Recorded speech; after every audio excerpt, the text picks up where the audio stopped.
Бүгүн көп адамдар жаштык кезге кайтып калсам дейт да, жаш бала болуп калсам, кайра жаштыкка кайтып, жаштык кезимде ойноп күлүп, дагы кайра чоңойсом дейт. Бирок жаш балдардан сурасаңыз, жаш балдар качан чоңоёмун дейт. Чоң апа качан чоңоёмун мен дейт. Жаштардын дагы, жаш балдардын дагы өзүнчө көйгөй маселеси бар да, өзүнчө бир проблемасы бар. Ошол деңгээлде ал проблема ал үчүн эң чоң көйгөй маселе деп түйүлөт. Биз дагы жеке мен дагы жаштык кезимде өтө чоң проблемалар. Ошол учурда ошол тепкич биз үчүн өтө оордай сезилет. Азыр ошол көйгөй маселелерди ойлоп биз кадимкидей күлөбүз да. Бүгүнгү көйгөй маселелерди ойлоп, бүгүн бизнесте, бүгүн иште, бүгүн жумушта, бүгүн тиричиликте айтор эмне маселе көйгөй болбосун, кийинчерээк арадан 5 жыл өтүп, 10 жыл өтүп, өткөн өтмүштөгү көйгөй маселелерди ойлоп күлөбүз да адам. Адам күлүп эстейт ошол нерселерди. Ошол учурда ушундай болду экен депчи. Чындыгында ушундай. Көйгөй маселелер өтөт экен, айтор чечилбеген маселе жок, бардыгы чечилет. Бул жашоодо өлүмдөн башка бардыгы чечилет да. Өлүм келгенде бардыгы кеч. Ошондой экен, ушундай. Айтып коет, мектепте окуп жүргөн учурубузда адабияттан келбей калат, директор ооруп калат, орус тил мугалим келбей калат, бирок математика окуучусу ар дайым келет, ар дайым сабак бериши шарт, ал өз учурунда келет дейт да ар дайым. Математика эң мен жакшы көргөн сабагым десе, кээ бирлер эң жаман көргөн сабагым дейт эле. Бирок канча дагы бирөөнү жакшы жаман көргөнүнө байланбайт, бул сөз бериле турган сабак, сөз бизге керек сабак. Себеби алжабр биздин ата-бабаларыбыз, биздин мусулман ата-бабаларыбыз ушул алгебра предметин ойлоп табышкан. Ошондон бизге келип атат. 1914-жылы америкалык математика окумуштуу Джордж Данциг бул өтө өзгөчө нерсени ойлоп тапкан, чечилбеген көйгөй маселелердин бирөөсүн чечкен десек дагы болот. Студенттик кезинде өтө изилденген, изилдөөчү, өтө мындайча айтканда азыркы заманга шустрый болгон, өтө тынымсыз окумуштуу окуучу болгон, аракетчил болгон. Күнөрдөн бир күн дагы түнү менен окуп, бир нерселерди, маселелерди чечип, уктабастан саарлап окууга кечигип калат. Кечигип келип, мугалимине айтпастан эле доскага чыгып, баягы предметтердин келген тапшырмалардын, берилген тапшырманын жообун жазат. Мугалим чыкпастан анын жазгандарын, күндөлүгүн, дептерлерин, иш кагыздарын бардыгын алып чыгып кетет. Бул үйүнө келип, немесине келип, жадаканасына келип, тапшырмаларды башкасын кылып аткан учурда үйүнө келип кучактап, баягы мугалими: "Сен математика тармагында бир канча жылдардан бери чечилбеген бир маселени чечтиң, аны жада калса Эйнштейн дагы чече алган эмес" деп өтө ыраазы болгон экен бул математика окумуштууга. Эмне үчүн бул чечти? Мында ойлоп карасак, эмне үчүн чечти бул? Жада калса Эйнштейн чече албаган, миңдеген окумуштуулар чече албаган. Ошончолук күчтүү адамдар чече албаган маселени чечти деп жазсам, сиз ойлонуп атасыз азыр. Чечиш мүмкүн эмес, ошондой окумуштуулар чече албагандан кийин мен кантип чечем деп ойлонуп атасыз азыр. Ушул оюбуз бизди бузат көбүнчө. Эмне үчүн чечти бул? Себеби бул жөнөкөй студент, анда миңдеген окумуштуулар чече алган эмес. Муну чечүү мүмкүн эмес деген ойдун өзү жок эле мында.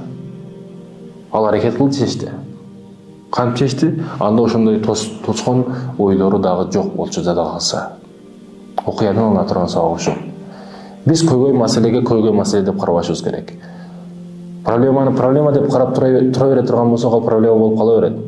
Анын чечимин издешибиз керек. Айттым, ошол бардык маселе чечилет. Өлүмдөн башка бардыгы чечилет. Кытай тилин билесиң, англисче билесиң, орусча билесиң, айтор. Өлүм келген учурда болду, бардыгы кеч, түгөндө. Өлсөк болду, бардыгы түгөндө.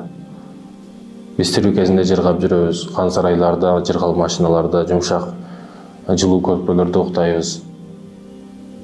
Кыштын суугу, кабырдын, топурактын суугу, канчалык суук жерде жатабыз да.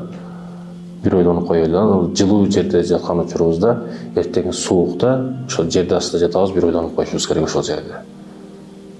Бирөөнүн акын жеп атканда, бирөөнүкүн уурдап атканда, бирөөнүкүн тоноп атканда, бирөөгө зулум берип жаткан учурубузда ушул нерселерди ойдон чыгарышыбыз керек.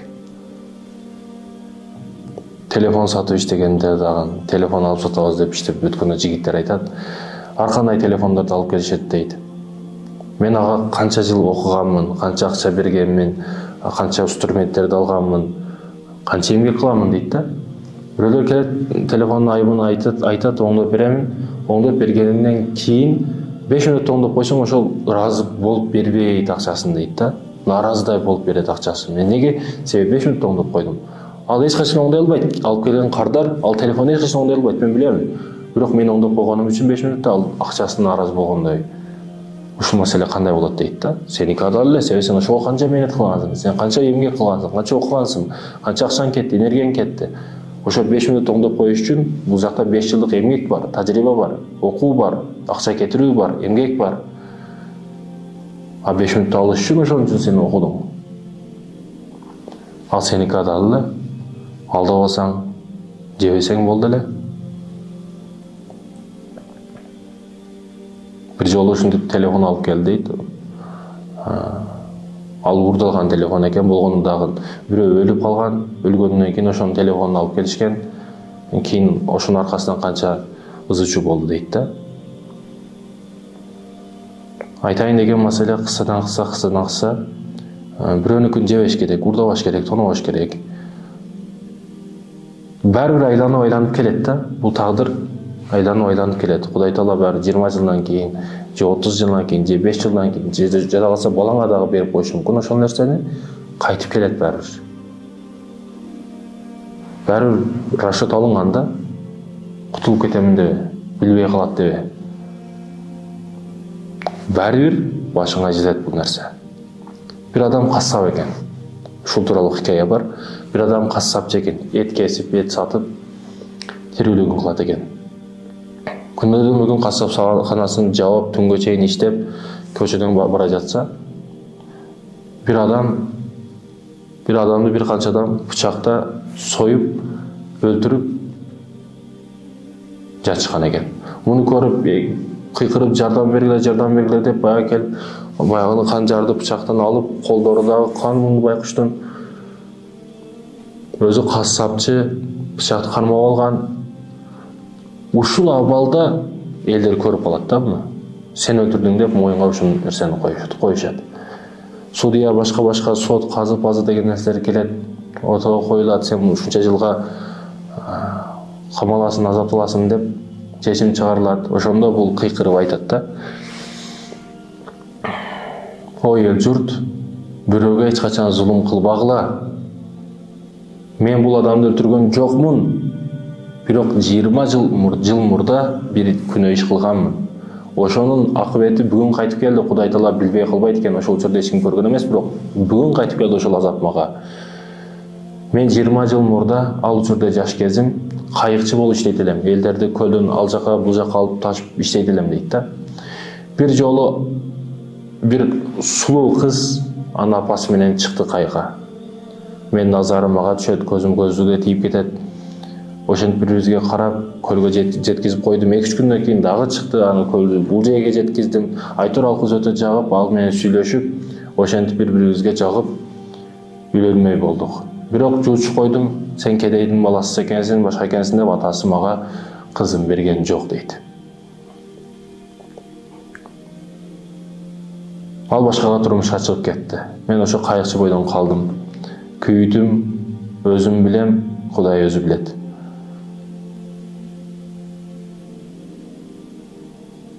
Кайыкты ишет экенмин, ар бир кайыкты ишкеним сайын өч алуу оюмдан эч кетпейт эле дейт да. Себеби бири-бирибизге сөз бергенбиз, ал кыз башкага турмушка чыгып кетти дейт да. Арадан 2 жыл өтпөстөн бир жолукчан бир кыз чыгып калды. Бир жашпы, айтор бир баласы бар колунда. Чыгат экен кайыкка, аны кайыктардын калактарын эшип алып кетип жатамын. Жакшыраак байкап карасам дейт, баягы мага турмушка чыгам деген мен сүйгөн сүйүктүү кыз дейт. Сүйүнүп кубанып кеттим, ичимден дүүлүгүп кеттим. Жүрөгүм бир орундан козголуп кетти. Эски ой кыялдарым бардыгы козголуп кетти. Ал кызга жакынлашты баштадым. Эмне кылып атасыз? Аллахтан коркуңуз. Мен турмушка чыкканмын, бул менин балам колумдагы деп. Балаңы мага бер деп баласын кармадым дагы, суга алып келип башын суга тийгиздим. Эгер мага жакындабасаң, баланы өлтүрөмүн дедим. Бул менин балам. Биздин ортобузда никебиз жок. Мен башкага турмушка чыкканмын. Мен сизди сүйгөн дагы эмесмин. Кудайдан коркуңуз деп. Ар кандай жалынат. Мен ичимдеги өрт эч токтобостон от болуп жанып, көздөрүм кызарып, баланы суга тыгам, башыны кайра чыгарамын, суга тыгам, кайра чыгарамын. Ошентип бала өлүп калды. Өлгөн денесин дагы көлгө ыргытып жибердим дейт. Кезек кызга келди, аялга келди. Аялга жакындап келип, аялды дагы ачуу үстүндө башын суга тыгамын, кайра аламын, ошентип чалойлук кылып көлгө ыргытып жибердим аны дагы дейт. Тегеректе эч ким жок эле, эч ким көргөн эмес эле. Туман аралаш, аба ырайы эч ким көрбөдү дейт. Бирок Аллах көрүп турган экен. Мен аны эстебепмин дейт. Ошол учурда мен эч ким көргөн эмес эле, бирок Аллах көргөн экен. Бүгүн ошол 20 жылдан кийин бул жерде мен виноватмын, күнөөлүүмүн. Албетте Аллах көрбөй калбайт, билбей калбайт. Ар бир нерсени көрүп билип турат. Ошондой экен, бир кылгылыкты кылаарда ойлонуп кой. Бирөөгө тырс edип зыян бериштен мурда эртең доңк деп ответин, жообун алышты ойлоп кой. Бул дүнүйө өткөнчү өтөрүң бар, кетериң бар, кабырда жатарың бар, акыретте азап бар, жакшылык бар, жамандык бар, акыретте радасы бар, кыл көпүрө бар. Ал жердеги оң солго келе турган биздин делобуз, китебибиз бар. Аларды ойлоп кой. О пенде, көздөрүңдү ач, ойлон, ойгон. Бүгүн аманатсың, эртең жери кайра кайтасың. Биз чындыгында бүгүн жарышуудабыз, жакшылыктабыз. Ачыгын айтып моюнга алыш керек. Дүйнөдө өтө көп жарышып атат. Чындыгында жарышып атат. Мына башына алып туруп, мен жакшысын алам. Мына мен жакшысын алам деп.